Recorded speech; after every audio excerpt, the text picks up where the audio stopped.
বরাক বাংলা সংবাদে আপনাদেরকে স্বাগত। আপনারা দেখছেন বরাক বাংলা সংবাদ।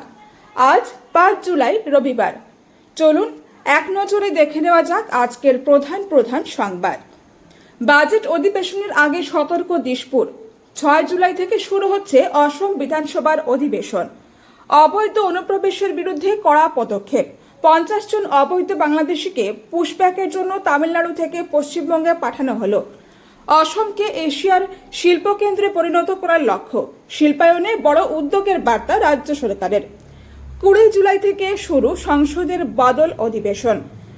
সংবিধান সংশোধনী বিল নিয়ে রাজনৈতিক মহলে জোর চর্চা। ইরানের তেহরানে শেষ শ্রদ্ধায় আবেগঘন দৃশ্য। ১৪ মাসের শিশু জহরার ছোট্ট কফিন ঘিরে জনসমুদ্র। ইউরোপে ভয়াবহ তাপপ্রবাহের তাণ্ডব। ফ্রান্স, বেলজিয়াম ও নেদারল্যান্ডসে ৮ দিনে মৃতের সংখ্যা বেড়ে ৩,৭০০।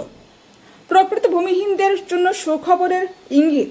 শীঘ্রই জোরদার হবে সরকারি ভূমি সার্ভে, জানালেন বিধায়ক কমলাক্ষ দেবপুরকাইস্থ। অসমে আর মেরুকরণের প্রয়োজন নেই। মুখ্যমন্ত্রীর দাবি, মানুষ নেতৃত্ব চেয়েছিল, সেই দায়িত্ব পালন করেছি। ঘোষিত বাংলাদেশিদের ২৪ ঘন্টার মধ্যে ভারত ছাড়ার নির্দেশ। কালাইন স্কুল ভবনে নির্মাণে দুর্নীতির অভিযোগ। ক্ষোভ প্রকাশ করলেন বিধায়ক কমলাক্ষ দেবপুরকাইস্থ। বাদরপুরে জ্বরে আক্রান্ত হয়ে ৩য় শ্রেণীর এক ছাত্রের মৃত্যু। এলাকা জুড়ে শোকের ছায়া। ভারত বাংলাদেশ রেল যোগাযোগে সুখবরের সম্ভাবনা। মৈত্রী বন্ধন ও মিতালি এক্সপ্রেস পুনরায় চালুর আলোচনা। নেপালে ভয়াবহ সড়ক দুর্ঘটনা। ১০০ ফুট গভীর খাদে বাস পড়ে নিহত অন্তত ২০ জন।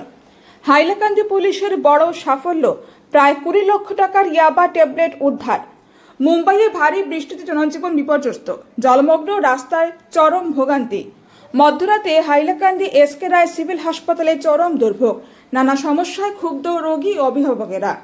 সাদা পোশাকের পুলিশের জালে ২ বাংলাদেশি অনুপ্রবেশকারী আটক। ফিফা বিশ্বকাপে প্রথম দল হিসেবে কোয়ার্টার ফাইনালে মরক্কো।